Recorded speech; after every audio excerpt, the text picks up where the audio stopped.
ನಾಡಿನಾದ್ಯಂತ 78ನೇ ಸ್ವಾತಂತ್ರ್ಯ ಸಂಭ್ರಮ ಅಂತೂ ಜೋರಾಗಿ ನಡೀತಾ ಇದೆ. ಅದರಲ್ಲೂ ಯಾದಗಿರಿಯಲ್ಲೂ ಕೂಡ ಅಲ್ಲಿ ಕ್ರೀಡಾಂಗಣದಲ್ಲಿ ಜೋರಾಗಿರುವಂತ ಕಾರ್ಯಕ್ರಮ ಇವತ್ತು ಯಾದಗಿರಿ ಜಿಲ್ಲಾ ಕ್ರೀಡಾಂಗಣದಲ್ಲಿ ಧ್ವಜಾರೋಹಣ ಕಾರ್ಯಕ್ರಮ ಇತ್ತು. ಉಸ್ತುವಾರಿ ಸಚಿವ ಶರಣ್ ಬಸಪ್ಪ ಗೌಡರಿಂದ ಧ್ವಜಾರೋಹಣ ಆಯಿತು. ನಗರಸಭೆ ಮುಖಂಡರು ಇನ್ನು ಜಿಲ್ಲಾ ಮಟ್ಟದ ಅಧಿಕಾರಿಗಳು ಈ ಕಾರ್ಯಕ್ರಮದಲ್ಲಿ ಭಾಗಿಯಾಗಿದ್ರು. ಬಾಬಾ ಸಾಹೇಬ್ ಅಂಬೇಡ್ಕರ್ ಗಾಂಧೀಜಿ ಭಾವಚಿತ್ರಕ್ಕೆ ಪುಷ್ಪ ನಮನ ಆಯಿತು.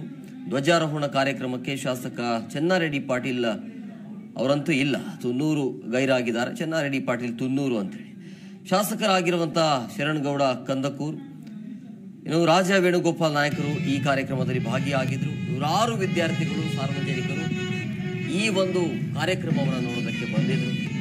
ಯಾದಗಿರಿಯಲ್ಲಿ ಜಿಲ್ಲಾ ಕ್ರೀಡಾಂಗಣದಲ್ಲಿ ನಡೆದಿರುವಂತಹ ಧ್ವಜಾರೋಹಣ ಈ ಕಾರ್ಯಕ್ರಮದಲ್ಲಿ ಶಾಸಕ ಚೆನ್ನಾರೆಡ್ಡಿ ಅವರಿಲ್ಲ, ಧ್ವಜಾರೋಹಣ ಕಾರ್ಯಕ್ರಮಕ್ಕೆ ಗೈರಾಗಿದ್ರು.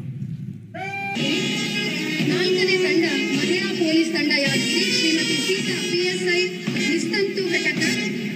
5ನೇ ತಂಡ ಅರಣ್ಯ ಪಡೆ ಯಾದಗಿರಿ ಜಿಲ್ಲೆ ಶ್ರೀ ಭೀಮಾಶಂಕರ್ ಗಣಪುರ್ DYRFO. ನಂತರ 6ನೇ ತಂಡ ಅಗ್ನಿಶಾಮಕ ತಂಡ ಯಾದಗಿರಿ ಶ್ರೀ ವೀರೇಶ್ FSO. 7ನೇ ತಂಡ ಗೃಹರಕ್ಷಕ ತಂಡ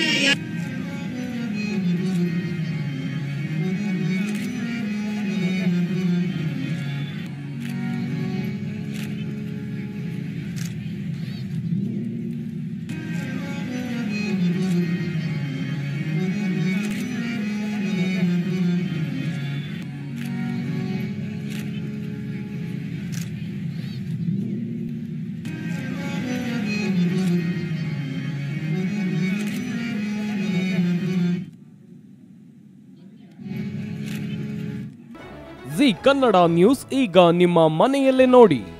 ಎಲ್ಲ ಕೇಬಲ್ಗಳಲ್ಲಿ ಈಗ ಲಭ್ಯ.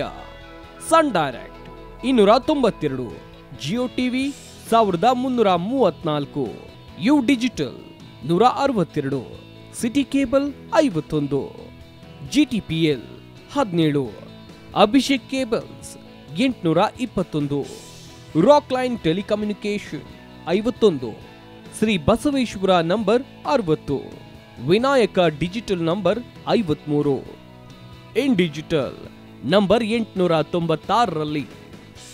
ನಿಮ್ಮಿಸ್ತದ ಜಿ ಕನ್ನಡ ನ್ಯೂಸ್ ನೋಡಿ ಆನಂದಿಸಿ.